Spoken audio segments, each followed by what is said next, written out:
A dying man hid a letter in a secret compartment of his instrument box. He never sent it. He never meant to. He was saving it for the exact moment his daughter and a scarred, solitary frontiersman would finally need the truth. What he wrote about both of them will hit you somewhere you didn't expect. This is a story about trust handed down from beyond the grave. Like, comment, and subscribe. And send this to someone who still believes in doing the right thing. The wind bit hard. It tasted of dust and dry pine. Mora, New Mexico, wasn't much to look at in the fall of 1878. Just a loose scatter of adobe walls and weathered timber shivering under a massive gray sky. Clara Pendleton pulled her wool collar tight against her neck. She was exhausted. Her bones ached from the long train ride from the east, followed by days in a rented wagon. And finally, this saddle. Beneath her, Boone came to a dead halt. The old gelding planted his heavy hooves firmly in the dirt right where the trail forked west. He snorted. His breath plumed in the crisp air like engine steam. Clara nudged him gently with her calves. He didn't budge. She clicked her tongue. Nothing. Another rider might have reached for a riding crop. A different traveler might have dug their spurs into the old horse's end flanks to remind him who was in charge. Clara did neither. She sighed, a sound heavy with an unspoken grief she couldn't afford to feel right now. Slowly, she swung her leg over the saddle and dropped to the earth. Her boots crunched on the frost-hardened mud. She walked to the front of the horse. Boone pinned his ears back, expecting a reprimand. Instead, Clara reached up with bare, freezing hands. She unbuckled the leather strap of his halter, giving his jaw some slack. She worked her fingers into the stiff, cold hair beneath his mane, massaging the heavy muscles of his neck. "I know," Clara whispered.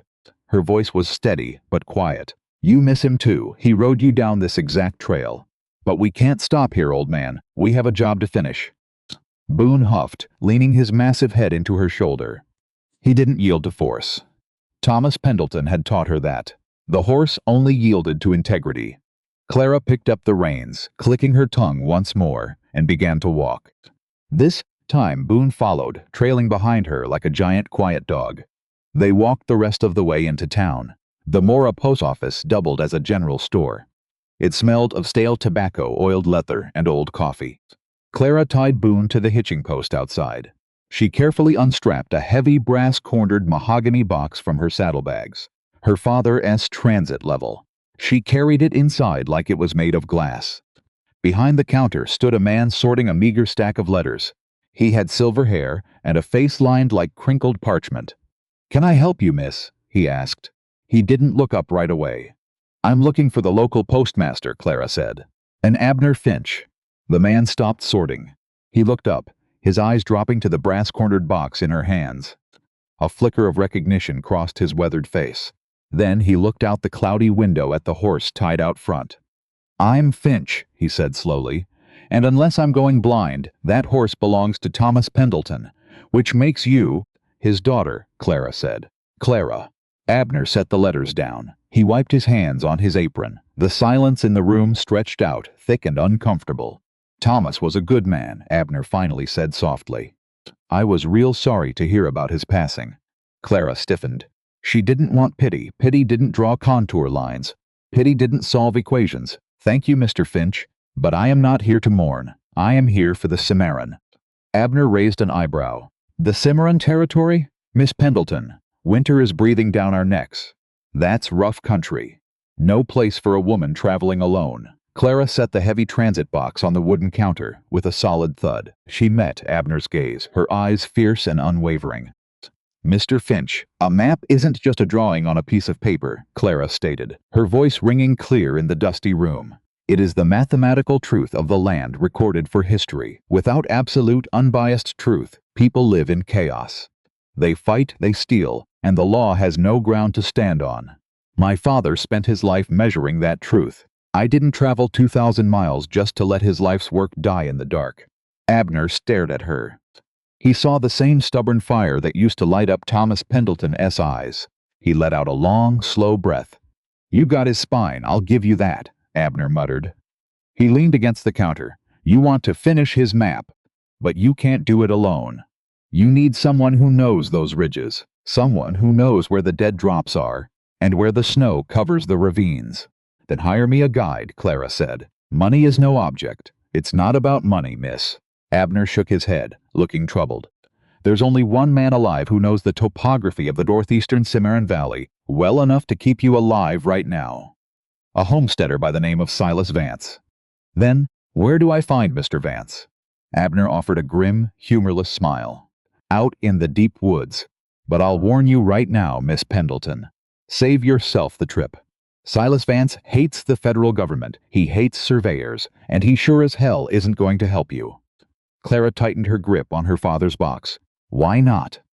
Because, Abner said quietly, 2 years ago when your father came through here looking to map that exact same land, Silas Vance is the man who chased him away. The sledgehammer weighed 10 pounds. Silas swung it like it weighed nothing. Iron struck wood. A dull rhythmic thud echoed across the valley. Thwack. He wiped sweat from his brow.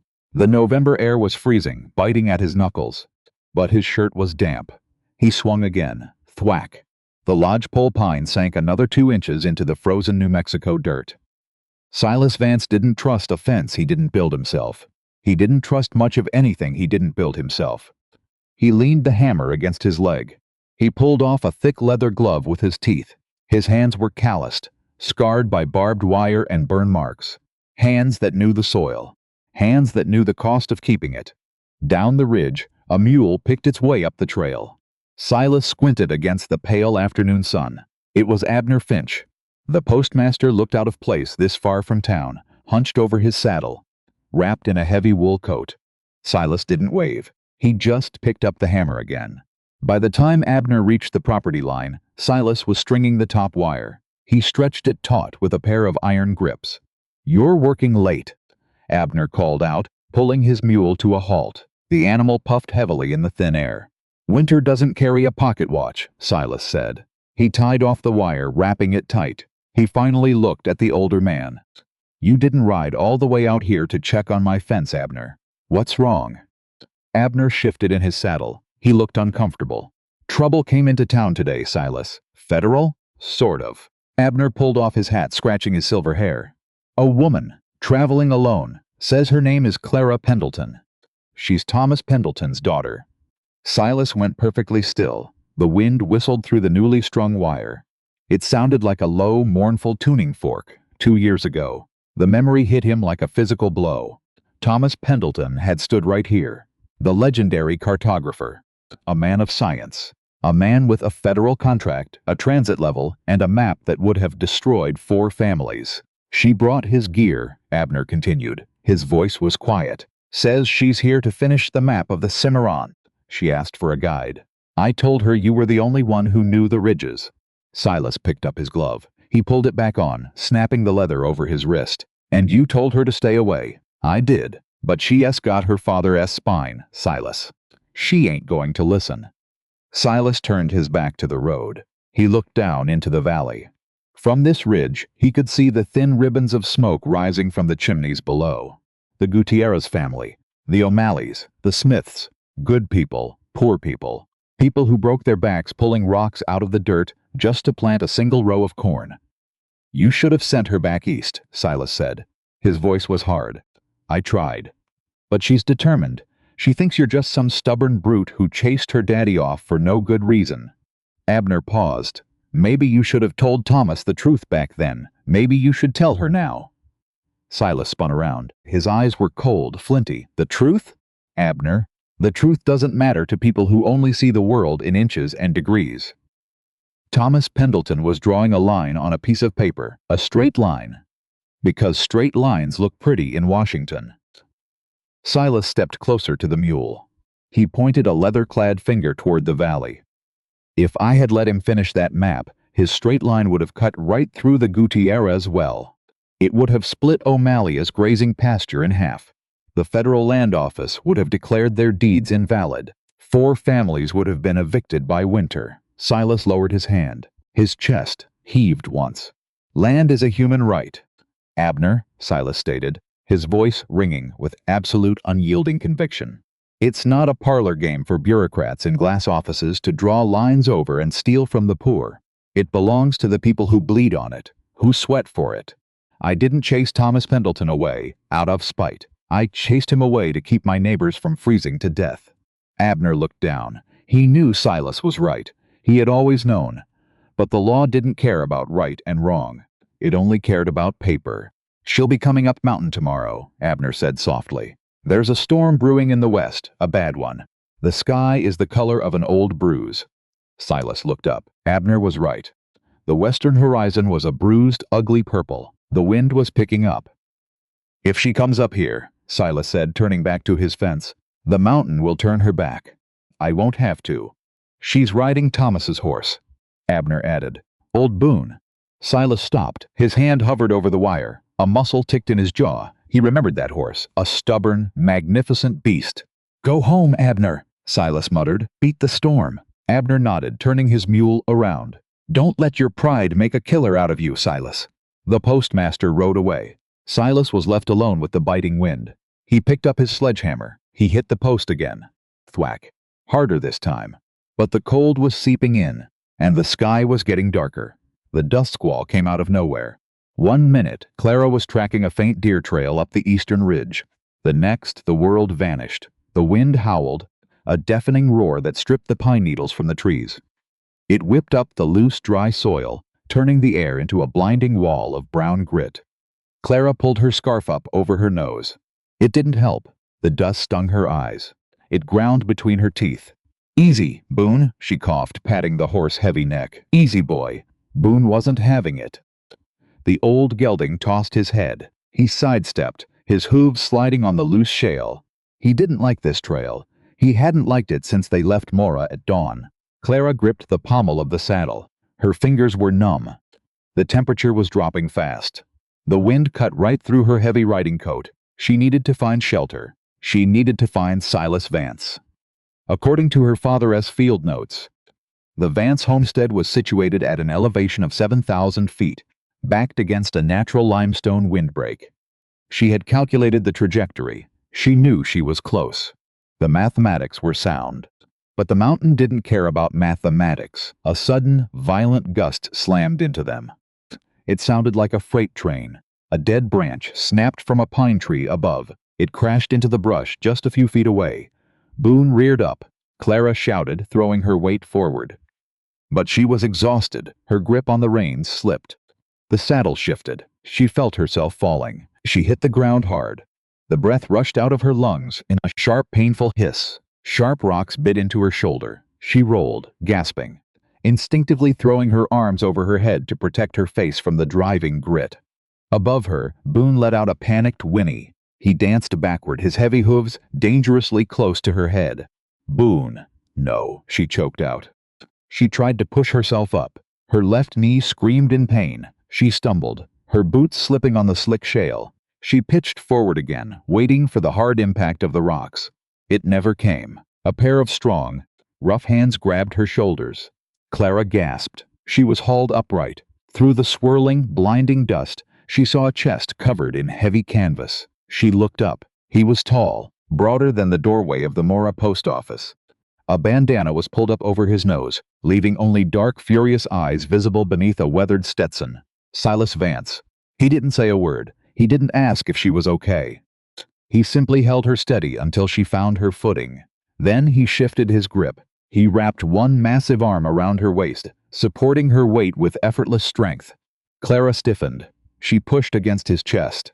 "I can stand."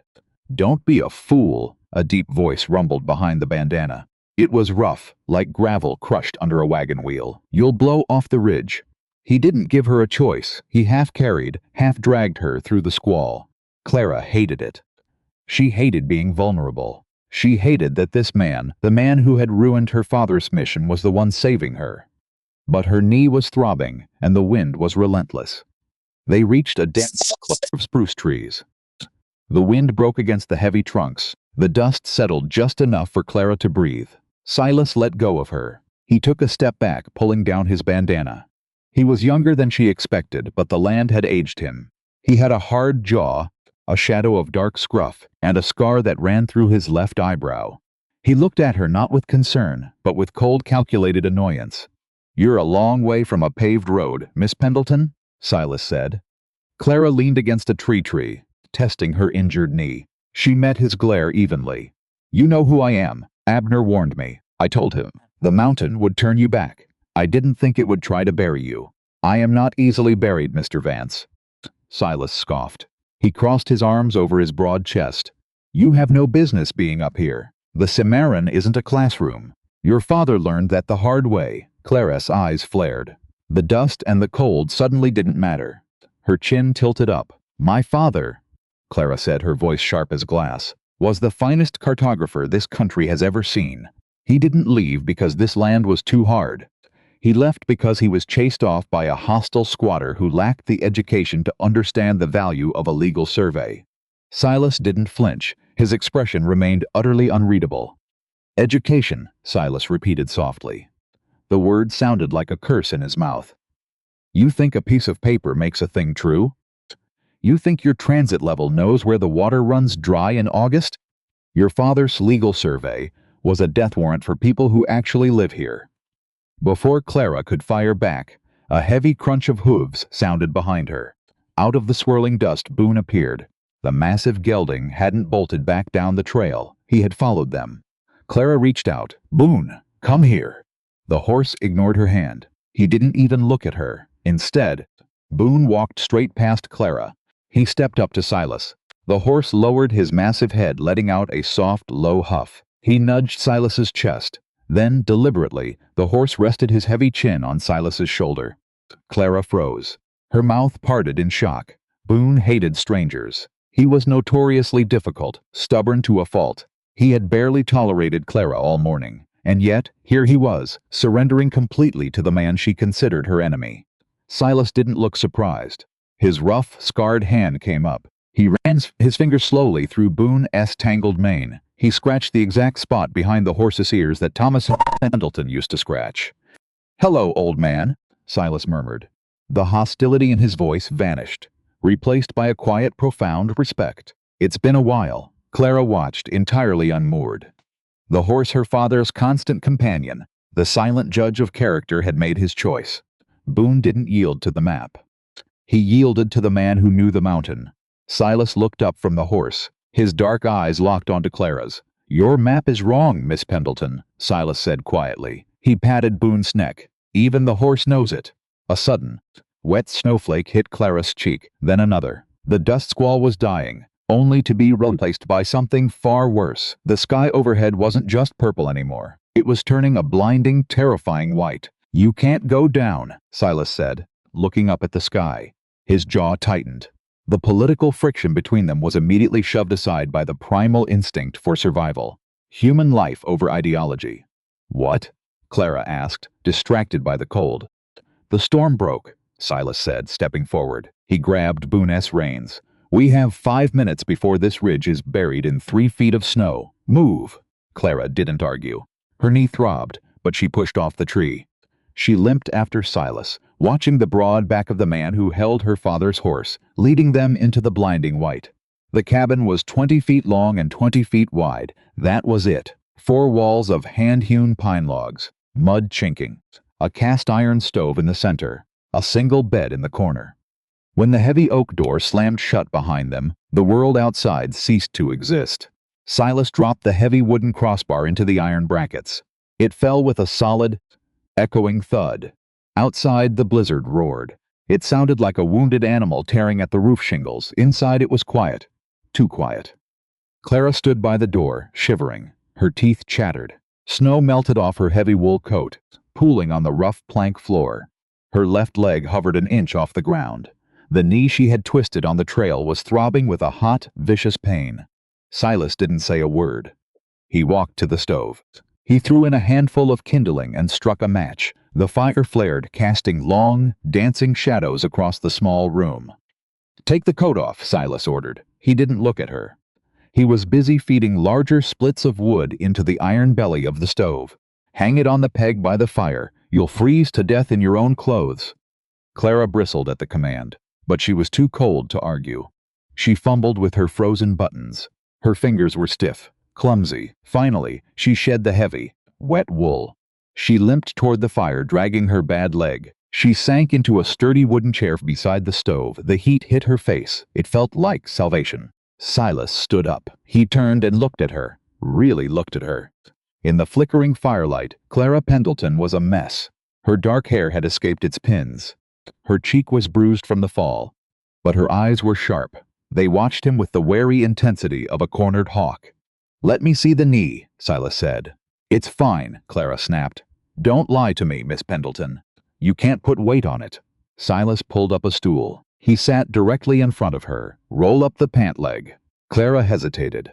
In polite Eastern society, a man didn't look at a woman's bare leg, but they weren't in an Eastern parlor. They were trapped in a wooden box on the edge of the world. Survival trumped modesty. She reached down and carefully rolled the thick denim up past her knee. It was already swelling. The skin was angry and purple. Silas leaned in. His large calloused hands hovered over the joint. He didn't touch her skin, he just looked. "Nothing is broken," Silas declared. He stood back up. "You tore a ligament. It needs ice." "We are surrounded by a blizzard," Clara said dryly. "I think we have enough ice." Silas didn't smile. He walked to the door, scooped a handful of snow from the sill, and wrapped it in a clean flour sack. He handed it to her. Clara pressed it against her knee, hissing at the sharp cold. Silence descended again. It was heavy, suffocating. The 20-by-20 cabin felt like a cage. Clara looked around. It was sparse but impeccably clean. A wooden table, 2 chairs, a rack holding a Winchester rifle and a shotgun, and in the corner a large, locked oak desk. Her father's brass-cornered transit box sat on the table. Silas had carried it in for her. "How long will the storm last?" Clara asked. She hated the quiet. 3 days, Silas said. He walked to a small pantry shelf. He began grinding coffee beans in a hand mill. "Maybe 4. Depends on the wind." "4 days?" Clara's voice pitched up. "I can't stay here for 4 days. I have a deadline. The Federal Land Office expects my father's survey by the spring thaw." Silas stopped grinding. He set the mill down slowly. He turned to face her. The firelight caught the hard lines of his jaw. "The federal government doesn't control the weather," Silas said flatly. "And they don't control this mountain. You're not going anywhere." "You don't understand," Clara insisted, her voice tight with frustration. "My father was a genius. He mapped the Rockies. He mapped the Sierra Nevadas. This territory was his final commission. He died before he could finish it. If I don't submit the completed map to Julian Sterling by April, they will void his entire contract. His legacy will be erased." "His legacy," Silas repeated. The word sounded bitter. He walked to the stove, setting a tin pot of water to boil. His legacy was drawing boundaries to fence in free people. "His legacy was the truth," Clara countered. She ignored the pain in her knee. She sat up straight, her posture rigid. She pointed a finger at the brass box on the table. "You think we just draw lines on paper because it looks pretty," Clara said, her voice rising. The passion of her life's work poured out of her. "But cartography is pure mathematics. A transit level isn't just a telescope, Mr. Vance.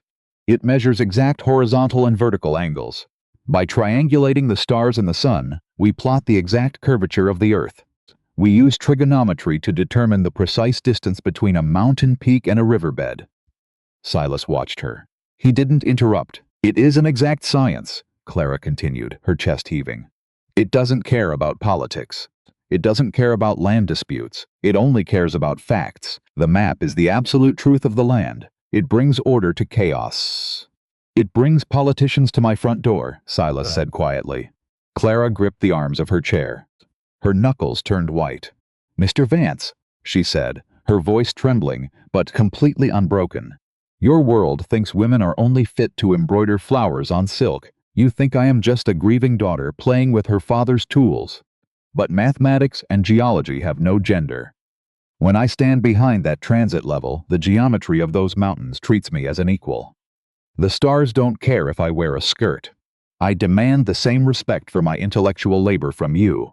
The cabin fell dead silent. The wind howled outside, rattling the windows. Silas stood very still. He looked at the fire in her eyes. He looked at the proud, defiant tilt of her chin. He had expected a spoiled city girl. He had expected someone to cry about the cold and the pain. Instead, he was looking at a fighter. Silas didn't mock her. He didn't dismiss her. He reached for 2 tin cups, poured the hot coffee and walked over to her. He handed her a cup. "I don't doubt your math, Miss Pendleton," Silas said softly. He sat back down on his stool. "I doubt your father's map." Clara took the warm cup. She frowned. "What does that mean?" "It means," Silas said, staring into his own coffee, "that sometimes the math is perfect, but the truth is still a lie. You'll figure it out. You've got 4 days." Morning broke, but there was no sun, just a pale gray light filtering through the frosted windows. The wind was still screaming. The snow was piled halfway up the glass. Clara woke on the single bed in the corner. She was wrapped in 2 heavy wool blankets. Silas had slept in a bedroll on the hard floor near the stove. He was already awake. The smell of cured pork and black coffee filled the small room. Clara sat up. Her knee was stiff, but the swelling had gone down slightly. She swung her legs over the edge of the bed. Silas was at the stove, flipping thick slices of salted pork in a cast-iron skillet. He didn't say good morning. He just pointed a wooden spatula at the small table. "Eat," he said. Clara limped over to the table. There were 2 tin plates. She looked down at her plate. Then she looked at his. Silas had served her the thick center cuts of the pork.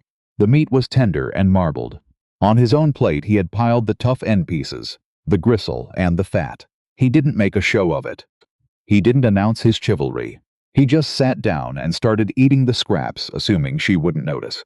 Clara noticed. She stared at the meat. It was a silent gesture, a quiet, undeniable proof that beneath his gruff exterior, Silas Vance was a provider. He took the burden so others wouldn't have to. Clara picked up her fork. She ate in silence. The food was hot and rich. It gave her strength. When they finished, Silas stood up. He grabbed a heavy canvas coat. "I need to check on the horse in the lean-to," Silas said. "Stay off that leg." He unbarred the door, pushed his way out into the howling white, and forced the door shut behind him. Clara was alone. She looked around the room. She was a guest in a man's home, a man who was eating gristle so she could have the center cut. Clara Pendleton didn't take charity.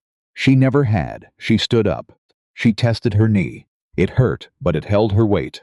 She limped over to the covered back porch door. She opened it. The lean-to was enclosed, protecting a large stack of firewood from the snow. Beside the pile sat a heavy splitting maul. Clara grabbed the maul. The handle was smooth and worn. She wasn't a lumberjack, but she understood physics. Force equals mass times acceleration. She set a log on the block. She widened her stance to protect her bad knee. She swung. Crack. The pine split cleanly down the middle. She spent 20 minutes chopping kindling. Her shoulders burned. Her breath came in short, sharp gasps. But it felt good. It felt like she was paying her way. She carried a massive armful of wood back inside and stacked it neatly by the stove. Next, she noticed Silas' Winchester rifle sitting on the rack. The barrel was coated in a thin layer of dust from the storm yesterday. The lever action looked dry. Clara walked over. She checked the chamber to ensure it was empty. She found a rag and a small tin of gun oil on a nearby shelf. She sat at the table and began to work. She took apart the bolt mechanism. She cleaned the grit out of the firing pin. She oiled the lever until it moved with a smooth, satisfying click. A tool was a tool. Whether it was a transit level or a rifle, it demanded respect. She knew Silas relied on this gun to protect his land. She would make sure it didn't fail him. When Silas finally pushed back through the front door, covered in snow, he froze. He looked at the towering pile of freshly chopped wood by the stove. Then he looked at the table. Clara was casually wiping down the gleaming barrel of his Winchester. Silas pulled off his hat. He didn't smile, but something in his dark eyes shifted. The ice cracked. "You didn't have to do that," he said quietly. "I don't eat for free, Mr. Vance," Clara replied. She racked the lever. It snapped shut perfectly. She handed him the rifle. "The action was dry. It's clean now." Silas took the gun. He felt the smooth, oiled metal. He looked from the rifle to Clara. It was a silent exchange of respect, a dismantling of the rules. She wasn't a fragile flower. He wasn't a mindless brute. They were just 2 people, surviving. Clara wiped her hands on the rag. She turned her attention back to her father's brass transit box. "I need to check the calibration on the lenses," Clara said. The fall yesterday might have knocked the crosshairs out of alignment. She unlatched the brass hooks. The heavy mahogany lid opened. Inside, nestled in green velvet, was the beautiful brass instrument. Clara gently lifted the heavy transit out of the box. She set it on the table. As she did, her fingers brushed the bottom of the empty velvet casing. It felt strange. Too thick. She pressed down. The velvet gave way slightly. Clara frowned. She tapped the bottom of the box. It sounded hollow. She dug her fingernails into the edge of the velvet lining and pulled. With a soft pop, a thin mahogany panel lifted out, a false bottom. Clara's heart skipped a beat. Lying in the hidden compartment was a small black leather notebook. It was battered. The spine was cracked. "What is that?" Silas asked, stepping closer. "My father's field journal," Clara whispered. She reached in and picked it up. Her hands were shaking. He always kept a separate book for his personal notes. "I couldn't find it after he died. I thought it was lost." She opened the cover. The pages were filled with her father's elegant, cramped handwriting. It was dated 2 years ago, October 1876. The exact time he had been surveying the Cimarron. Clara flipped to the middle of the book. She began to read. October 14th. "The geometry is perfect. I have triangulated the northern ridge. The land slopes at a 5-degree grade toward the river. It is beautiful country, but the math is tearing me apart." Clara swallowed hard. She kept reading. October 18th. "I met a man today, Silas Vance. He chased me off the ridge. At first, I thought him a savage. But he showed me the valley below. He showed me the homesteads. If I draw the federal boundary line where Washington dictates, the line will bisect the valley. It will legally erase 4 families from their own land." Clara stopped reading. The air in the cabin suddenly felt very thin.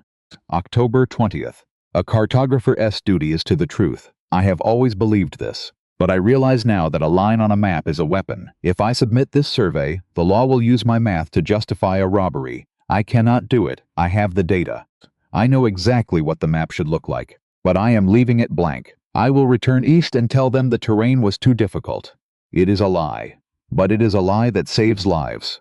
God forgive me, I cannot draw the line." The journal slipped from Clara's fingers. It hit the table with a soft thud. Her entire world tilted. Her father hadn't failed. He hadn't been chased off by a brute. He hadn't left the map unfinished out of weakness or old age. He had sabotaged his own legacy on purpose. He had sacrificed his career to protect the people in this valley, to protect Silas Vance. Clara slowly looked up. Silas was standing there. He wasn't gloating. He wasn't angry. He just looked at her with a quiet, solemn understanding. "He didn't run away," Clara whispered, her voice breaking. Tears pricked her eyes, hot and sudden. "He chose not to finish it." "Thomas was a good man, Clara," Silas said softly. He used her first name for the first time. "He loved the truth. But he loved people more." Clara stared at the unfinished map sitting on the table. For the first time in her life, she realized that mathematics wasn't the only truth in the world. The mission had just changed. The wind finally began to die.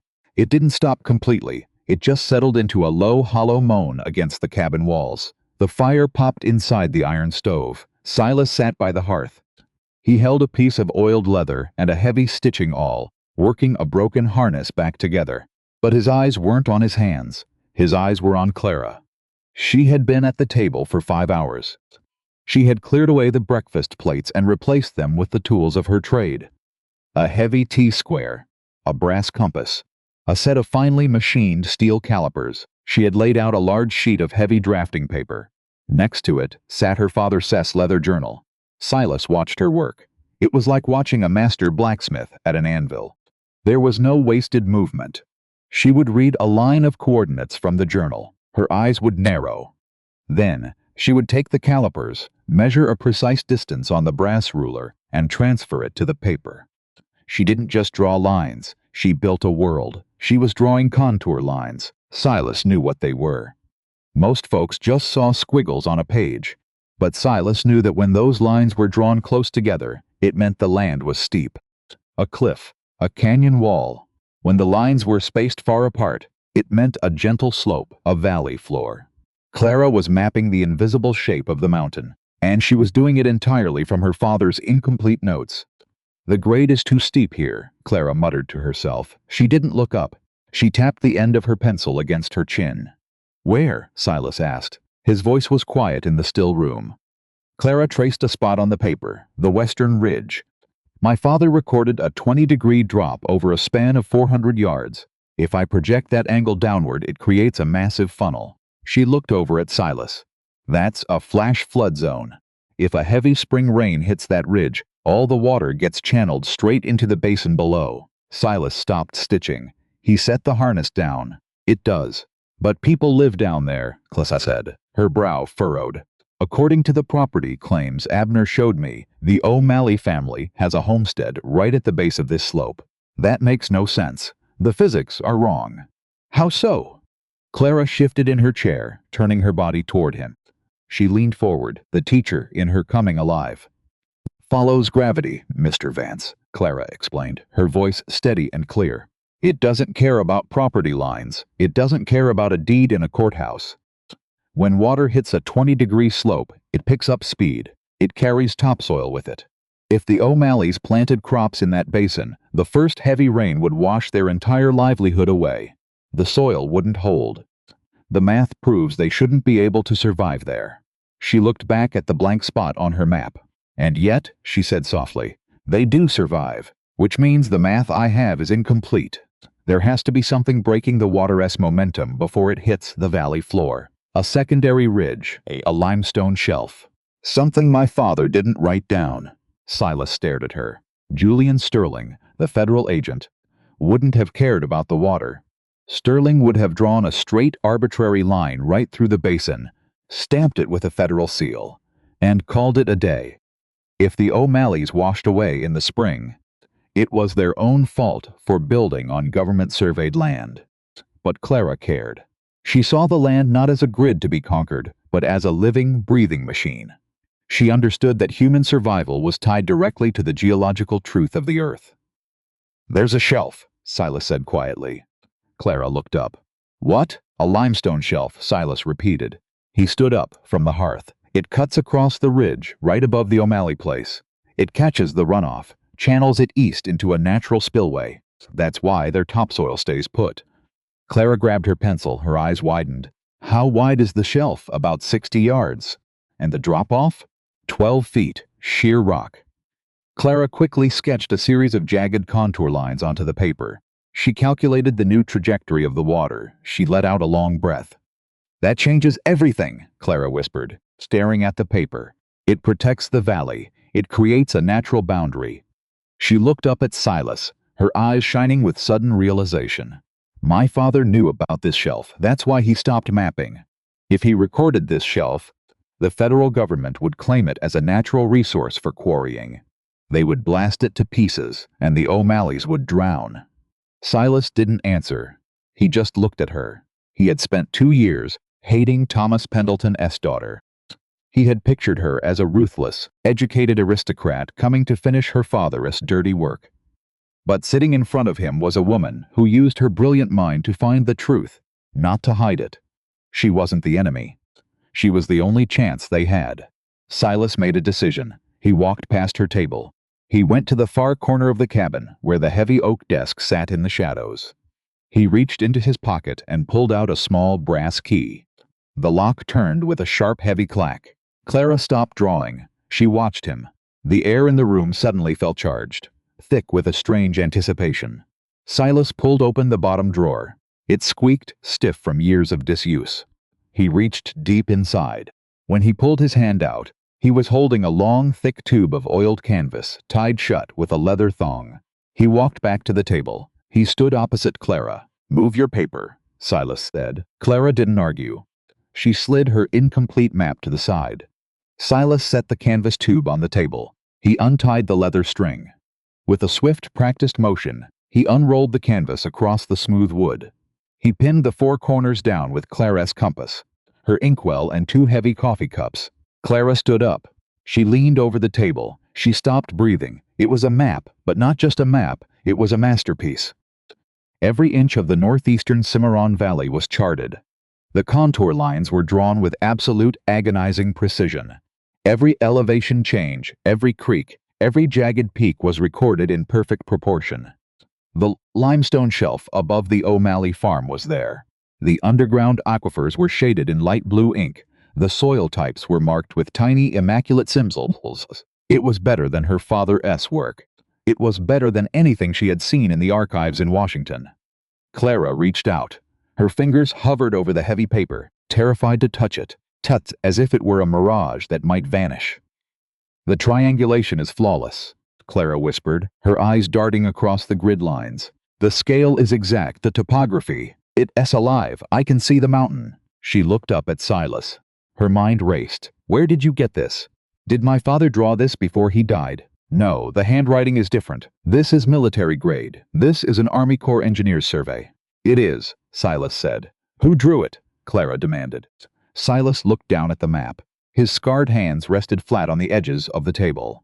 "I did." Clara froze. She stared at the rugged homesteader, the man who chopped wood and mended fences and ate the gristle off the pork. "You?" she breathed. "I joined the Army Topographical Corps when I was 18, Silas said. His voice was flat, devoid of pride. It was just a fact. "I spent 10 years mapping the Western Territories for the government. I learned how to use a transit before I learned how to shave." Clara's mind reeled. "But you re a homesteader. You live in a 20-foot cabin. Abner said you hated surveyors." "I hate what surveying became," Silas corrected her. He looked up, his dark eyes locking onto hers. "I spent 10 years charting beautiful, wild country. And every time I handed my maps over to a general or a politician, they used my math to wipe people out. They used my contour lines to figure out how to corner the native tribes. They used my water charts to starve out independent ranchers. I was handing them the bullets for their guns." He pointed to the map on the table. 3 years ago, they sent me here to map the Cimarron. They wanted to open it up for federal land grants. I came. I camped on this ridge. I drew this map." Silas paused, his jaw tightening. "And then I met the Gutierrez family. I met the Smiths. I saw people who were starving, but sharing what little corn they had.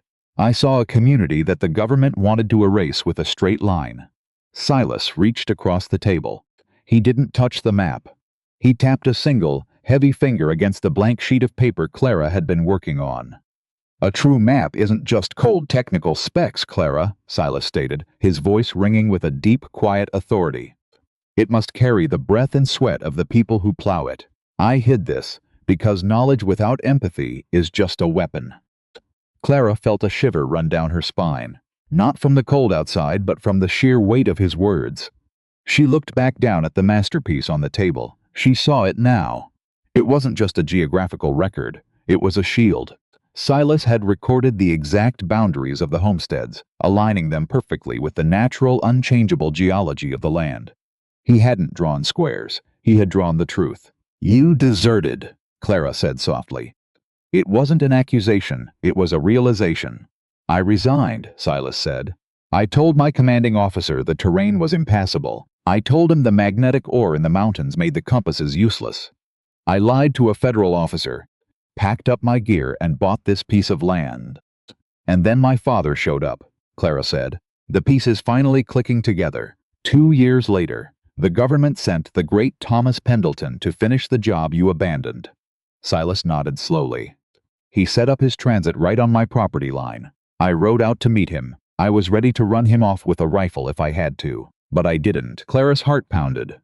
"What did you do?" "I brought him inside this cabin," Silas said. "I showed him this exact map, and I told him what the federal office would do to the valley if he submitted a new one." Clara traced the edge of her father's sworn journal. The words she had read earlier that morning echoed in her mind. "I cannot draw the line." Her father hadn't failed. He had been humbled. He had looked at Silas Vance's map, looked at Silas Vance's conscience, and realized the homesteader was a better cartographer than he was, because Silas mapped the human cost. "Why are you showing this to me now?" Clara asked, her voice barely above a whisper. "You could have let me fail. You could have kept this hidden forever." Silas walked around the table. He stopped just a foot away from her. He was so close she could smell the wood smoke and cold pine on his canvas coat. "Because Julian Sterling is coming in the spring," Silas said. His voice was no longer hostile. It was urgent. "Sterling isn't like your father. Sterling is a bureaucrat. If he doesn't get a finished map by April, he is going to declare this entire valley unsurveyed federal domain. He will send the army to clear the homesteaders out. Silas looked down at Clara. He saw the brilliant, stubborn woman who had chopped his wood and cleaned his rifle. He saw an equal. I can't submit this map, Clara. If I do, they'll arrest me for desertion and burn it. Silas held her gaze. But they will accept a map with Thomas Pendleton's signature on it. And they will accept it if his daughter delivers it. Clara's breath hitched. She understood exactly what he was asking. It was treason. It was fraud. And it was the most honorable thing she had ever been asked to do. You want me to copy it? Clara said. No, Silas said softly. I want us to finish it together. The cabin smelled of kerosene, roasted coffee, and India ink. Outside, the blizzard battered the timber walls, but Clara didn't hear it anymore. Her entire world had shrunk to the warm circle of yellow light cast by the oil lamp. The heavy T-square slid across the drafting table with a soft, rhythmic shh. Clara leaned over the wood, her back ached. Her injured knee throbbed a dull, steady rhythm, wrapped tight in a strip of cotton. But her hands were perfectly steady. She dipped a steel-nibbed pen into the inkwell, tapped off the excess, and drew a single, flawless line. Silas sat across from her. He was watching. They had pushed the table close to the iron stove. The heat radiated against Clara's side. Between them lay the two halves of the truth. On the left, Silas' military-grade survey rough canvas, brilliant measurements, absolute reality. On the right, her father's official Federal Land Office drafting paper, thick, crisp, and legally binding. Clara carefully unrolled a large sheet of translucent tracing vellum. She laid it over Silas's map. Hold the corners, Clara said softly. Silas leaned forward. He pressed his broad, calloused thumbs against the top corners of the vellum, holding it perfectly taut. Washington doesn't read mountains, Mr. Vance, Clara said. Her voice was quiet in the late-night stillness. She began to trace his contour lines onto the vellum. They read grids. A federal surveyor uses a system of townships and ranges. Perfect 6-mile squares. That's what Julian Sterling is expecting to see. Silas watched the black ink flow from her pen. You can't fit this valley into a square. It doesn't fold that way. I know, Clara said, but we have to make them think it does. That is the magic of cartography. It's a language. I am translating your mountain into their language. She paused, wiping the nib on a piece of felt. If we submit your map as it is, Sterling will throw it out, Clara explained, her eyes darting between his canvas and her tracing paper. He'll say it doesn't follow federal formatting. He will declare the survey incomplete. But if I transfer your topographical data onto my father's official grid, using my father's mathematical shorthand, it becomes a legal document, Silas finished. Exactly, Clara said. She looked up at him through the warm lamplight. They won't see the homesteader's boundaries. They just see geological features. We embed the property lines directly into the natural topography. We use the bedrock, the rivers, and the limestone shelves as the official grid borders. Silas stared at her. A slow, profound realization dawned in his dark eyes. You're hiding the farms inside the geology. Yes, Clara offered a small, fierce smile. By the time they realize the land can't be subdivided and sold to the railroads, the map will already be ratified by the Senate. It will be federal law. The land will belong to the people living on it, because the map will prove the land cannot be cut any other way. It was brilliant. It was technically treason, and Clara had never felt more proud of anything in her life. She went back to work. The hours bled away. The fire burned low, reducing the pine logs to glowing orange coals. Silas got up quietly, adding fresh wood to the stove, making sure she had enough light, brewing another pot of coffee. He moved around the small cabin with a quiet, grounded grace. Clara stopped tracing. She rubbed her tired eyes. She pulled her father's battered leather journal toward her, opening it to his final entry. She looked from the journal to the official map paper. She looked at the exact spot where her father had stopped drawing 2 years ago. Her breath caught in her throat. What is it? Silas asked, returning to the table with 2 steaming tin cups. Clara ran her fingertips over the thick paper. My father didn't just quit, I see it now. Silas set the cups down. He pulled his stool closer. See what? The ethical complexity of what he did, Clara whispered. She pointed to a specific grid coordinate on the blank paper. Look right here. Township 4, Range 12. This is where he stopped. This is the exact location of the limestone shelf above the O'Malley farm. Silas looked at the spot. He stopped before he had to draw it. No, you don't understand, Clara said, her heart beating faster. He didn't just stop to avoid drawing it. He stopped to protect it. Look at the grid alignment. She laid the T-square across the paper. If my father had declared this land unsurveyable, the federal government would have sent a military engineer to force a grid over it anyway, Clara explained. But my father didn't declare it unsurveyable. He declared it unfinished. He kept the contract open. He held the legal rights to the survey until the day he died. Silas frowned, trying to follow the bureaucracy. Why does that matter? Because, Clara said, looking up at him, her eyes shining with tears she refused to shed. As long as the contract was open, no one else could legally touch this valley. He put a federal lock on your mountain. The silence in the cabin was deafening. Clara looked down at her father's handwriting, the man she had spent 2 years trying to impress, the man she thought she had to avenge by finishing his work. He wasn't running away from you, Silas, Clara said, her voice breaking slightly. He was buying you time. He left his map blank specifically to respect your boundaries. He refused to force a legal line on this valley until you were ready to trust the system. He was waiting for someone to find a way to merge the law with the land. She looked at the brass transit box sitting on the floor. He left the tools to me, she whispered, because he knew I would come. Silas was silent for a long time. He looked at the unfinished map. He looked at the woman sitting across from him, piecing together the ghost of her father's conscience. Thomas Pendleton, Silas finally said, his voice thick with a respect he rarely gave any man, was the smartest man I ever met. Clara wiped a stray tear from her cheek with the back of her wrist, careful not to smudge the ink on her fingers. She smiled, a genuine quiet thing. Yes, he was. Let's finish his map, Clara. They worked through the deepest hours of the night. The cabin was a cocoon of heat and focused energy. The storm raged outside, a wild, chaotic force. While inside, they built order. But it was a new kind of order. Not the rigid, heartless lines of a distant government, but the living, breathing lines of the earth itself. They reached the hardest part of the survey, the eastern gorge. The contour lines here are a mess, Clara muttered, leaning close to the vellum. The oil lamp flickered, casting jumping shadows over the paper. The elevation drops 300 feet in less than a quarter mile. The lines have to be drawn incredibly tight, or the scale is ruined. The wind through there is vicious, Silas noted, leaning over the table. It carved the rock into a sheer face. I have to trace it perfectly, Clara said. She picked up her pen, but the tracing vellum had been rolled up for so long it wanted to curl back in on itself. As Clara pressed the pen down, the paper shifted. Wait, Silas said. He reached across the table. He didn't use the coffee cups this time. He used his hands. Silas placed his large, scarred left hand flat against the top edge of the vellum, pinning it firmly to the wood. Then he reached his right hand down, placing it near the bottom edge, right where Clara was working. He stretched his fingers wide, pulling the paper taut like a drum skin. Draw, he said quietly. Clara took a breath. She leaned in. The space between them vanished. She gripped the steel pen.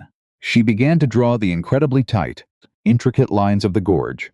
Her hand moved with practiced, mechanical precision, but the paper was small and the gorge was narrow. As she drew the final contour line, her knuckles brushed against the rough, warm skin of his thumb.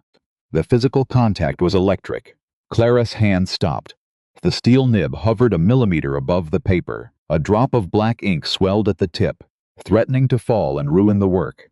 She didn't pull away. The blizzard screamed against the roof, but inside the cabin, the only sound was the crackle of the dying fire and the shallow catch of her own breath. Silas didn't pull away either.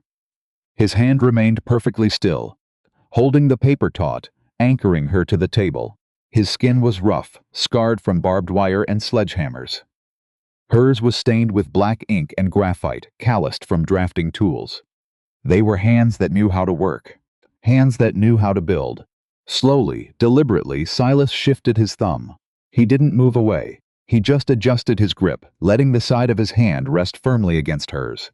It wasn't a sudden, overwhelming embrace. It was something much deeper. It was a sharing of weight. an unspoken acknowledgement that the war between them was over. The ideological lines had blurred and then vanished entirely.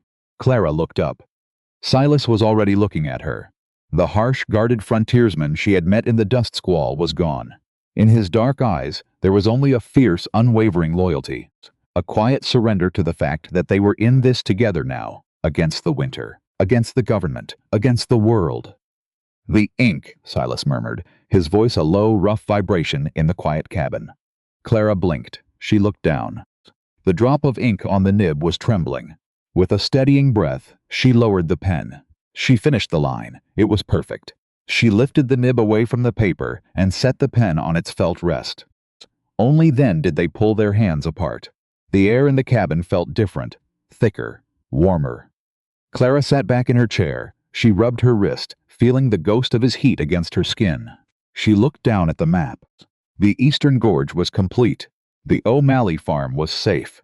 The Gutierrez well was protected. The topographical data of a rebellious homesteader was now permanently inked onto the official grids of the United States Federal Land Office. "We forged a federal document," Clara said.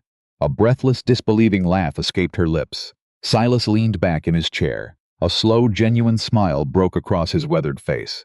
It changed him completely, softening the hard lines around his eyes. "No," Silas corrected her softly. "We just drew the truth. Washington is the one living a lie." Clara looked at him, feeling a sudden, overwhelming sense of peace. The grief that had driven her 2,000 miles from the east was gone. She didn't need to prove herself to a dead man anymore. Her father had trusted her to do the right thing, and she had done it. "Julian Sterling is going to scrutinize every inch of this paper when he arrives in the spring," Clara warned, though the fear was gone from her voice. "Let him," Silas said. He stood up, towering over the table. He looked at the map and then down at Clara. "He can bring all the bureaucrats in Washington. The math is sound. The bedrock won't move." Silas walked over to the stove. He threw the last log onto the fire. The flames flared up, casting a warm golden light across the rough-hewn walls of the cabin. "Get some sleep, Clara," Silas said, turning his back to the fire to look at her. "The storm is breaking. Tomorrow, we start on the southern ridge." Clara looked at the drafting table. The two opposing sides were now one single undeniable truth. "Tomorrow," she agreed. She stood up, her knee feeling stronger than it had in days. She walked toward the bed in the corner. Knowing for the first time since she arrived in the territory, she was exactly where she was supposed to be. January brought a cold that could snap a pine branch in half. The snow didn't just fall, it entombed the mountain. It buried the snare lines. It drifted up to the window frames of the cabin. For 6 weeks, the world outside was nothing but a blinding, lethal white. Silas Vance didn't mind the winter. He never had. The cold was honest. It didn't lie to you. It didn't smile while it stole from you. It just was. He stood in the lean-to, a lantern hanging from a rusty nail above him. The air was frigid, plumbing with every breath he took. He ran a heavy, heated wool blanket over Boone's back. The old gelding let out a low, rumbling sigh. He leaned his massive weight into Silas' chest. "I know, old man," Silas murmured. He kept his voice low, a gravelly rhythm in the quiet dark. "The joints get stiff when the mercury drops. We just have to outlast it." Silas worked his hands into the thick winter coat of the horse, massaging the heat into the tired muscles. He didn't rush. He didn't view the animal as a machine to be maintained, but as a life to be respected. When Boone finally lowered his head and began to chew quietly on a pile of dry hay, Silas patted his neck and stepped back. He picked up the lantern. He walked the 10 paces to the heavy oak door of the cabin. He stomped the snow off his boots. He lifted the latch and pushed the door open. A wall of warmth hit him instantly, the smell of burning pine, roasted coffee, and the sharp, clean scent of India ink.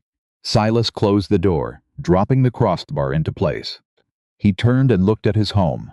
It wasn't just a box of logs anymore. It had changed. Clara had changed it. She was sitting at the drafting table, exactly where she had been for weeks.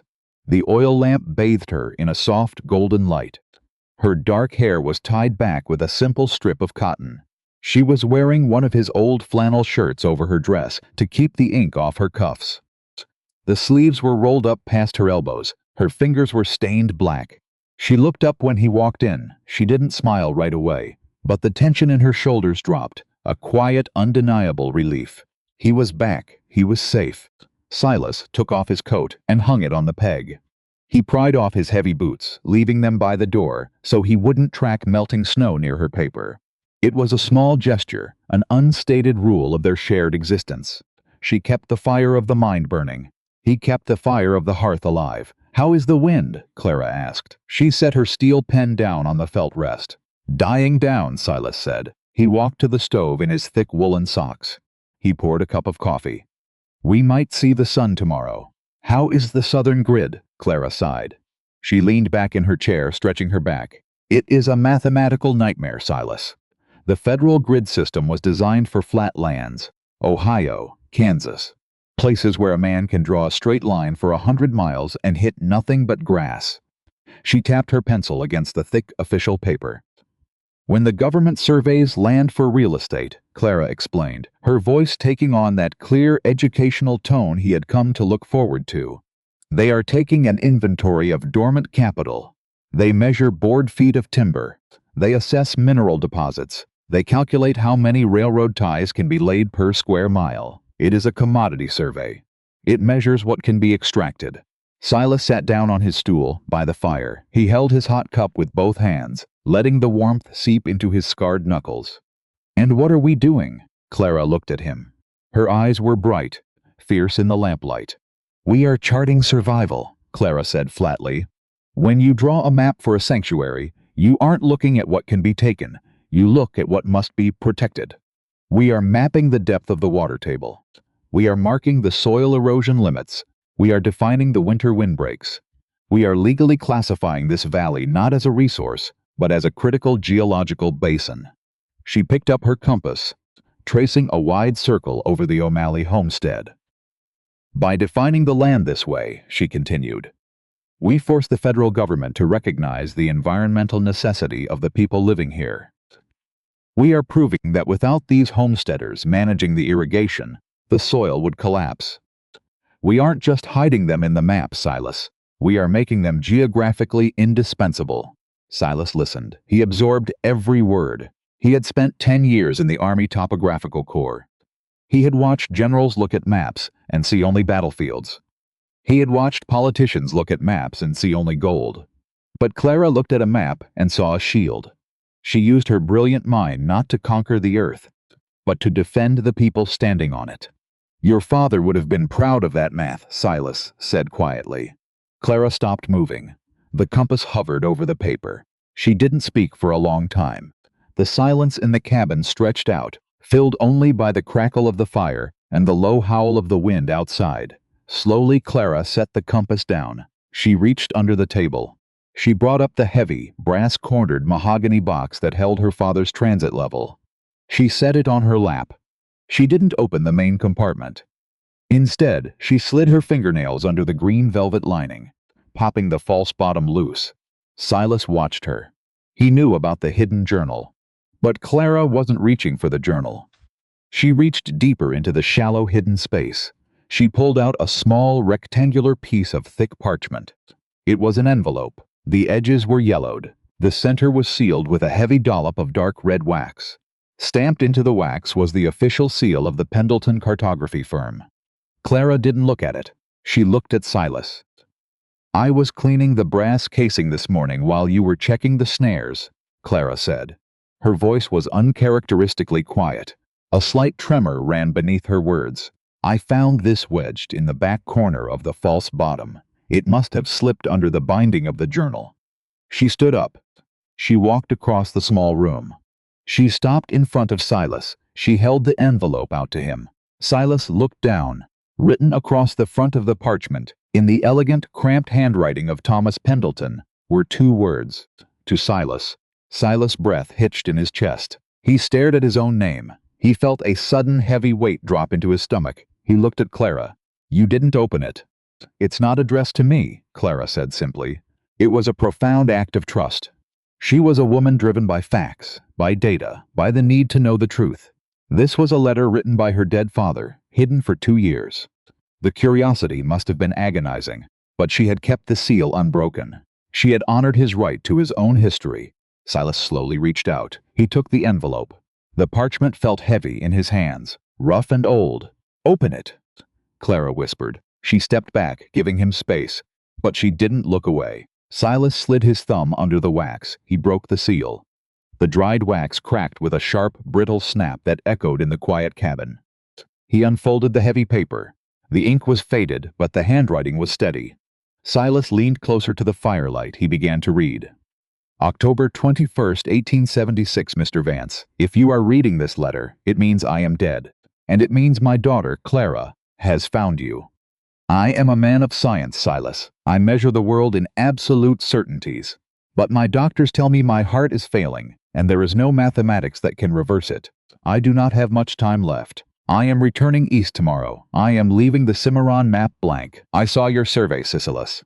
I saw the truth of this valley. I know now that drawing a federal line across this land would be an act of violence. I will not be a party to it, but I also know the government will not stop. They will eventually demand a finished map. When they do, they will come to my firm. They will go to Clara. Clara is brilliant. Her mind outshines mine in every way. But she has spent her life in a library. She believes the law is righteous because the math is perfect. She does not yet know that the law is blind to human suffering. She will come to finish my work. She will bring my tools to your mountain. When she does, I ask only one thing of you. Do not chase her away. Protect her from the winter. Protect her from the men in Washington who will try to use her. And most importantly, teach her what you taught me. Show her the human cost of the lines we draw. Show her that the land is not just a calculation, but a home. I entrust my life's work to you, Silas, and I entrust my daughter to your mountain. Guide her well. With profound respect, Thomas Pendleton Silas stopped reading. The air in the room felt suddenly entirely still. The fire stopped popping. The wind seemed to hold its breath. He stared at the signature at the bottom of the page. I entrust my daughter to your mountain. Thomas Pendleton hadn't just left a blank map. He had orchestrated a collision. He knew Clara would come looking for closure. And he knew Silas Vance was the only man on earth with the moral compass strong enough to handle her brilliance, to challenge her assumptions, and to keep her safe when the federal agents finally came knocking. It was a staggering realization. A trust handed down from beyond the grave. Silas slowly lowered the letter. His hand was trembling, just slightly. He looked up. Clara was watching him. Her dark eyes were entirely unshielded. She wasn't standing perfectly straight like she usually did. She looked vulnerable, waiting for the verdict of a ghost. "What does it say?" Clara asked, her voice barely a whisper. Silas didn't hand her the letter. Not yet. He stood up from his stool. He crossed the short distance between them. He stopped right in front of her. He looked down into her eyes, seeing the same stubborn, beautiful fire that had kept him awake for weeks. "It says," Silas began, his voice rough with emotion, "that he knew you would come here, and it says he knew I would be waiting for you." Clara's breath caught. She searched his face, reading the absolute sincerity in his dark eyes. "He didn't hate me," Silas said quietly. "He left the map blank because he trusted me to finish it, and he trusted you to help me." Silas slowly held the letter out to her. Clara took it. Her hands shook as she read her father's words. Silas watched her eyes dart back and forth across the faded ink. He watched the tears well up, heavy and bright, before spilling silently down her cheeks. She didn't try to wipe them away. She just held the paper, her chest heaving as years of grief, pressure, and the desperate need to prove herself, finally, completely fractured. Her father hadn't thought she was just a girl playing with tools. He had thought she was the only one capable of finishing a masterpiece. And he had sent her to the one man who could show her how. Clara slowly lowered the paper. She looked up at Silas. The ideological walls between them were gone. The political friction was dead. There was only the truth of the room and the truth of the two people standing in it. "He knew," Clara whispered, her voice thick with awe and sorrow. "He knew," Silas echoed. Clara took a step closer. The physical space between them vanished. She looked up at the rugged, scarred frontiersman. The man she had thought was a brute. The man who ate the tough meat so she could have the center cut. The man who held her father's legacy in his hands and treated it like scripture. My father learned to respect your right to exist before he died, Clara stated. Her voice was no longer trembling. It was imbued with a quiet, absolute power. She held Silas' gaze, her eyes locking onto his with a fierce, unbreakable conviction. He knew I wouldn't look at this land as real estate, but as a sanctuary. I am here to honor that boundary, Silas. Silas felt the words strike him right in the chest. She wasn't just talking about the map anymore. She was talking about him. She was talking about the boundaries he had built around his life, his home, his solitary existence. She was standing inside them, and she was promising never to tear them down. Silas didn't step back. He didn't pull away. Slowly, heavily, Silas reached his hand up. He didn't use the leather gloves. He used his bare, calloused fingers. He gently brushed a stray tear from Clara's cheek. His thumb lingered against her warm skin. "The boundary is honored, Clara," Silas murmured. Clara closed her eyes, leaning into the warmth of his rough hand. It was an implicit surrender, a silent agreement forged in the dead of winter. The map on the table was just paper. The real sanctuary was standing right in front of her. Late February brought a false spring. The wind lost its bite. The snowpack began to rot from the bottom up. The world turned into a dripping, muddy mess. Clara stood by the cabin window. She wiped the condensation from the glass. Her hands were stained with fresh ink. The map was finished. It lay on the table, a sprawling, magnificent testament to months of firelight and shared labor. Down in the valley, the dirt road was a river of brown slush, and riding up that road were 3 men. 2 wore the heavy blue coats of federal marshals. The 3rd man rode in the center. He wore a tailored wool suit that had no business being west of the Mississippi.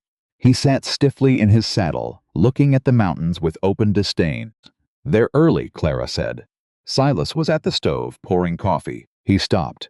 He set the pot down with a soft clink. He walked to the window and looked over her shoulder. "That's Sterling," Silas said. His voice was flat. A stone dropped in a deep well. Julian Sterling wasn't supposed to arrive until April. The federal deadline was still 6 weeks away. But Washington didn't like waiting, and Sterling was a man who built his career on taking things before people were ready to give them up.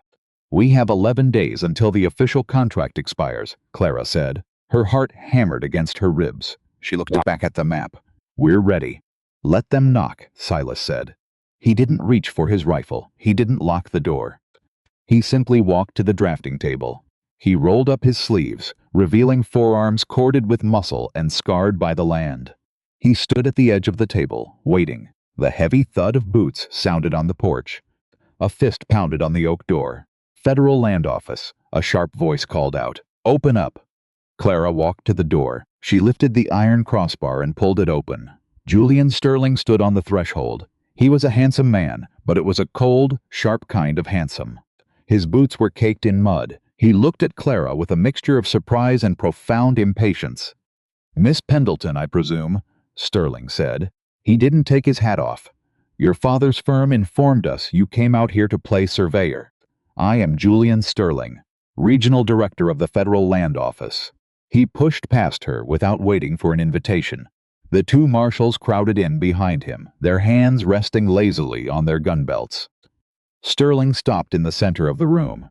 He looked at the modest cabin. He looked at the T-square, the compasses, the empty coffee cups. Finally, his eyes landed on Silas. Sterling sneered. "Mr. Vance, I see you're still squatting on government property. I'm surprised you haven't frozen to death." "I built the walls thick," Silas said quietly. Sterling ignored him. He turned his attention back to Clara. "Miss Pendleton, I am here to terminate your father's contract. The firm is past due. The territory is officially declaring this valley unsurveyed domain. I have the eviction notices for the squatters below. The marshals will begin clearing them out this afternoon." Clara felt a cold spike of adrenaline. Sterling wasn't here to collect a map. He was here to steal the land before the map could protect it. Clara took a breath. She didn't shrink. She didn't look at Silas for permission. She walked to the center of the room, stopping directly in front of the federal director. "You are early, Mr. Sterling," Clara said. Her voice was ice-water clear. "The contract expires on March the 4th. I have 11 days. A technicality." Sterling waved a gloved hand. "You don't have a map. Your father couldn't chart this rock, and you certainly can't. I am doing you a favor by shutting this down. Now pack your father's instruments. The marshals will escort you back to Mora." Sterling took a step forward, trying to use his height to intimidate her. He tried to crowd her space. He didn't get far. Silas moved. He didn't step in front of Clara like she was a fragile thing needing a human shield. He didn't push her behind him. Instead, Silas stepped right up beside her. He stood shoulder to shoulder with her. His massive frame matched her unyielding posture. They were a united front, two halves of the same fierce truth. Sterling stopped. He looked at the homesteader, then at the cartographer. He realized, with a flicker of unease, that he couldn't bully one without going through the other. "The survey is complete," Clara stated. She turned on her heel. She walked to the drafting table. Silas walked right beside her. Clara reached out and unrolled the hefty sheet of official vellum. She pinned the corners down. Sterling stepped up to the table. His eyes darted across the paper. He was looking for flaws. He was looking for a reason to throw it in the fire. He traced a gloved finger over the intricate, flawless contour lines. He stopped. His brow furrowed. "What is this?" Sterling demanded. He pointed to the center of the map. "This isn't a federal grid. You didn't divide the land into 6-mile square townships. You have jagged boundaries tracing the ridge lines. You have property markers drawn into the cliffs." "I followed the math, Mr. Sterling," Clara said calmly. "The math is irrelevant." Sterling slammed his hand on the table. "Federal land law requires perfect geometric subdivision. A straight line, north to south, east to west. You can't draw property lines following the curve of a mountain." Clara looked at him. She let the silence hold for a beat. Then, she delivered the killing blow. "You can," Clara said, her voice echoing with absolute authority, "if the geological foundation demands it. Read the legend, Mr. Sterling. The boundary line you are looking at is not a cliff. It is a continuous shelf of sedimentary bedrock." Sterling frowned. "Bedrock?" "Yes," Clara explained, looking him dead in the eye. "Sedimentary bedrock is an unalterable act of nature. Under the Homestead Act of 1862, subsection B, if a federal survey encounters an impenetrable geological barrier that makes geometric subdivision physically impossible, the natural barrier becomes the absolute legal property line. A straight grid cannot be legally enforced if the earth itself rejects it." Sterling stared at her. His mouth worked, but no words came out. "If you draw a straight line through this valley," Clara continued, her finger tracing the blue ink of the watershed, "you bisect an active aquifer trapped beneath that sedimentary rock. The federal government would be legally liable for the destruction of the water table. My map proves that the homesteads in this valley are contained within a closed ecological basin. The bedrock is the border." Silas watched Sterling's face drain of color. Clara had done it. She had found the one thing Washington couldn't argue with. They couldn't move the bedrock, and because she had charted it perfectly, they couldn't ignore it. "This is a trick," Sterling hissed. He glared at Silas. "You put her up to this. You fed her this data to save your pathetic little farms." Silas didn't blink. "I don't know what you're talking about, Julian. I'm just a squatter. Miss Pendleton did the math all by herself. Turns out, the mountain doesn't like your straight lines any more than I do." Sterling looked back at the map. He was a bureaucrat. He knew the law. He knew that if he took this map to a federal judge, the judge would look at the geological classification and throw Sterling's eviction notices out the window. Clara had trapped the federal government in its own legal statutes. She had used the earth as a shield. "Sign the receipt, Mr. Sterling," Clara said. She slid a piece of paper across the table. "Acknowledge that the Pendleton firm delivered the completed Cimarron survey 11 days ahead of schedule, or I will take this map directly to the Secretary of the Interior myself and explain why a regional director tried to illegally void a perfect federal contract." Sterling gripped the edge of the table. His knuckles turned white. He looked at Clara. He looked at the massive, silent homesteader standing beside her. They had beaten him. They hadn't fired a single shot, but they had won the war. Sterling snatched a pen from the table. He signed the receipt with a vicious, tearing motion. He shoved the map into his leather satchel. "You'll freeze out here," Sterling spat, looking at them both. "You can't eat rock. "We'll manage," Silas said quietly. Sterling turned. He marched out the door. The two marshals followed. The door slammed shut behind them. The cabin was silent. Clara stood by the table.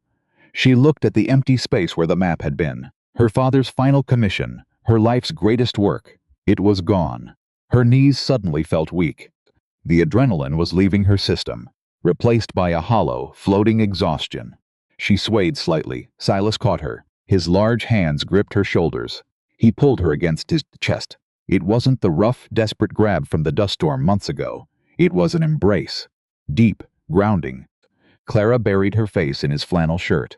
She breathed in the smell of pine and coffee and the cold winter air. She wrapped her arms around his waist, holding on tight. "It's over," Silas murmured. He rested his chin on the top of her head. His hands moved down, tracing the line of her spine, anchoring her to the present. "You did it, Clara. You saved them. You saved us." Clara closed her eyes. The tears came, but they weren't tears of grief. They were tears of profound, overwhelming relief. She wasn't just her father's shadow anymore. She was Clara Pendleton, and she had drawn a line that no man could ever break. April 1879. The ice on the Cimarron River finally broke. It cracked like a rifle shot, echoing through the valley. The heavy gray slabs surrendered to the rushing, muddy water. Green shoots of wild rye pushed up through the thawing earth. The mountain was waking up.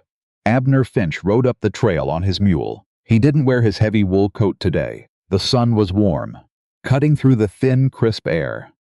He reached the Vance property line. The fence was exactly where it had been in November. Solid, unmoving. But beyond the fence, things looked different. Down in the valley, the Gutierrez family was already plowing their fields. Smoke rose cheerfully from the O'Malley chimney. There were no federal marshals. There were no eviction notices. The straight lines of Washington had never arrived. Abner rode up to the 20-by-20 cabin. The front door was wide open, letting the spring air sweep through the rooms. Boone, the massive old gelding, was grazing in the front yard. He wasn't tied to a post. He wasn't hitched to a rail. He wore no halter. He just stood there, eating the fresh grass, entirely free. Abner dismounted. He held a piece of heavy parchment in his hand. He walked up the wooden steps. He stopped in the doorway and smiled. The cabin had changed. It wasn't just a homesteader S-box anymore. On the left side of the room, Silas's workbench sat against the wall, covered in leather straps, iron tools, and wood shavings. Right next to it, pushed flush against the rough pine edge, was Clara's drafting table. The T-square rested next to the heavy sledgehammer. The brass compass sat beside the stitching awl. There was no division. The tools of the mind and the tools of the earth shared the exact same space. True, undeniable equality in labor. Silas and Clara were sitting at the small dining table. They were drinking coffee. They looked up as Abner knocked on the open door frame. "Morning, folks," Abner said. He stepped inside. "Morning, Abner," Silas said. He looked relaxed. The hard, haunted edge that used to live in his eyes was completely gone. "Rode out to bring you this," Abner said. He walked over and handed the parchment to Clara. "Came in on the morning train, from the Department of the Interior." Clara took the letter. Her fingers traced the heavy federal seal. She opened it. She read it in silence. The room held its breath. The only sound was the ticking of the small clock on the mantel and the distant rush of the melting river. Clara looked up. She looked at Abner. Then she looked at Silas.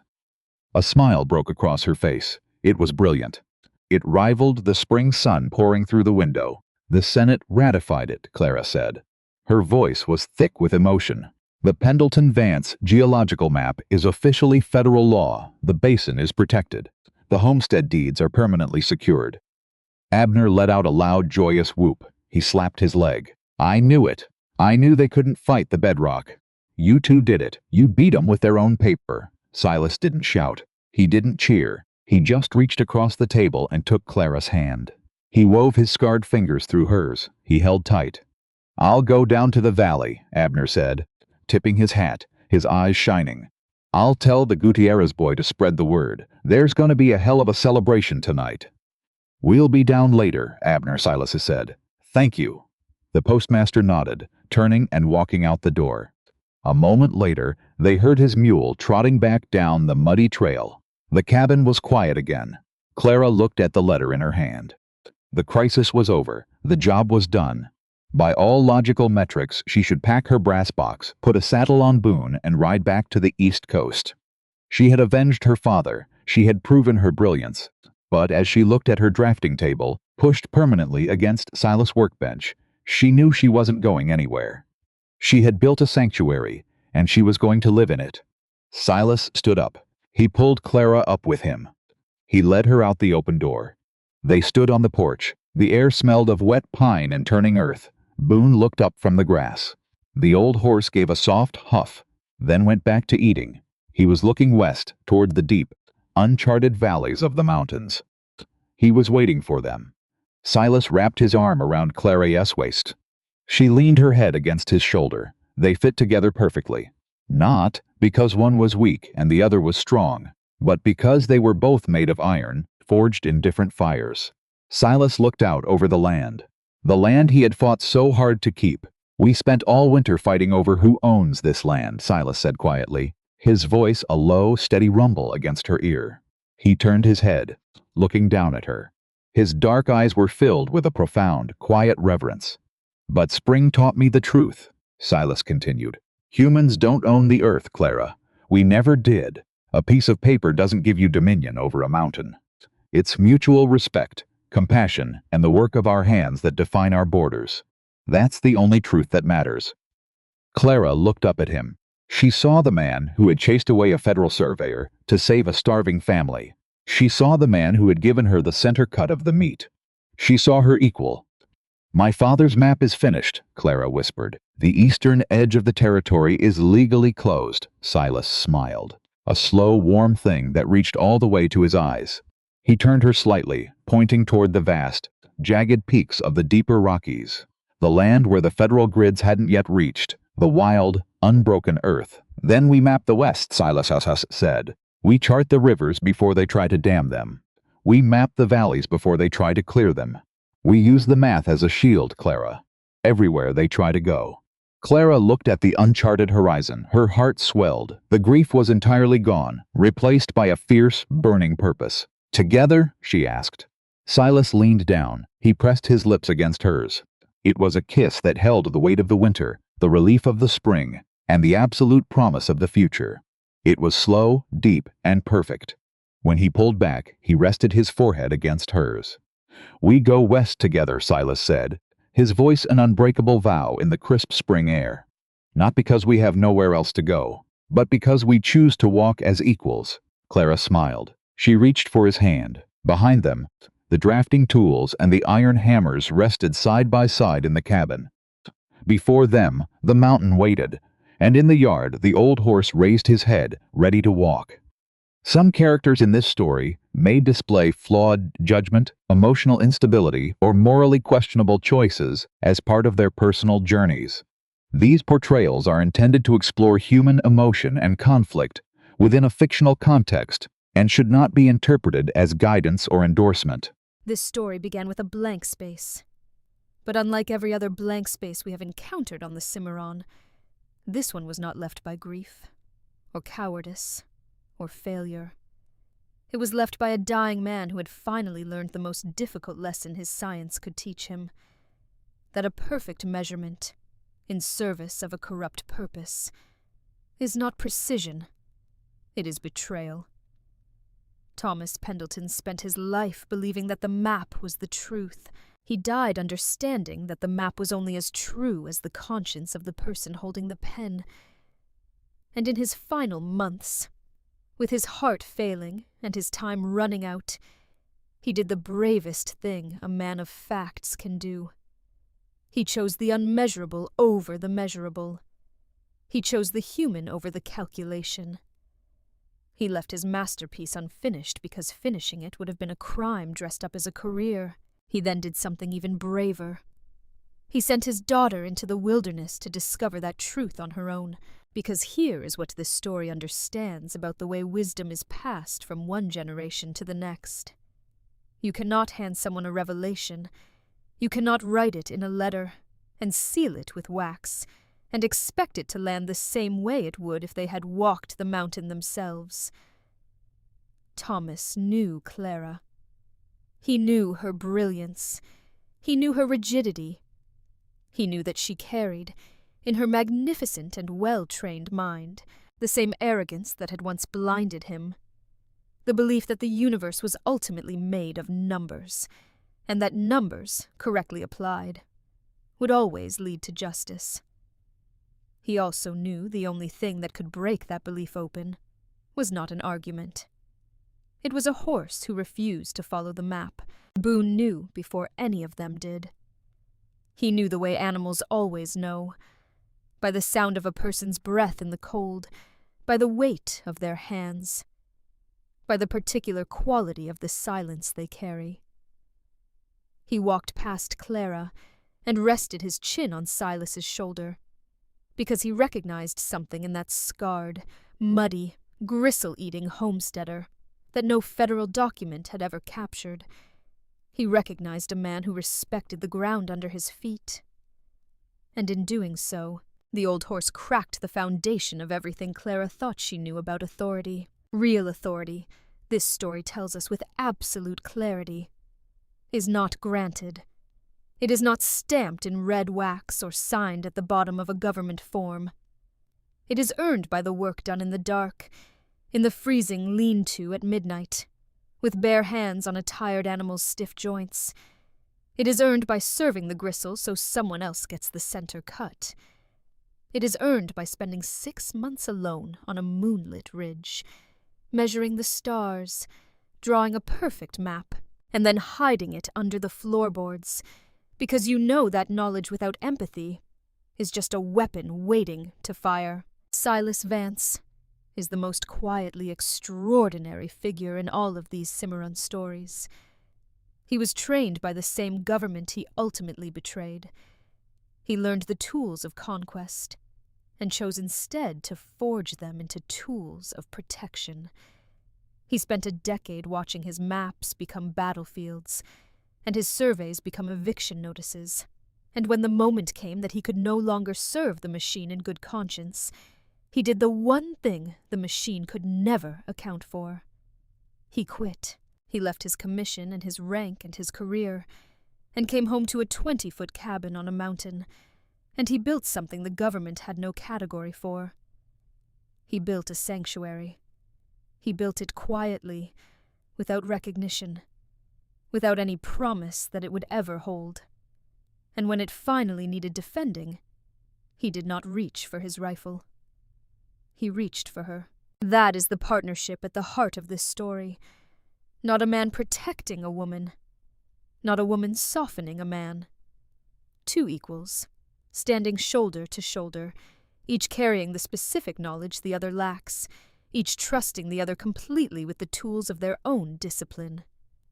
He gave her his map, the most dangerous and precious thing he owned, the thing he had hidden for years because he knew the wrong hands would use it to destroy everything he loved.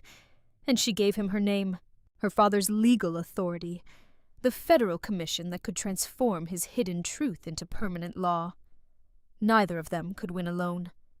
Neither of them tried to.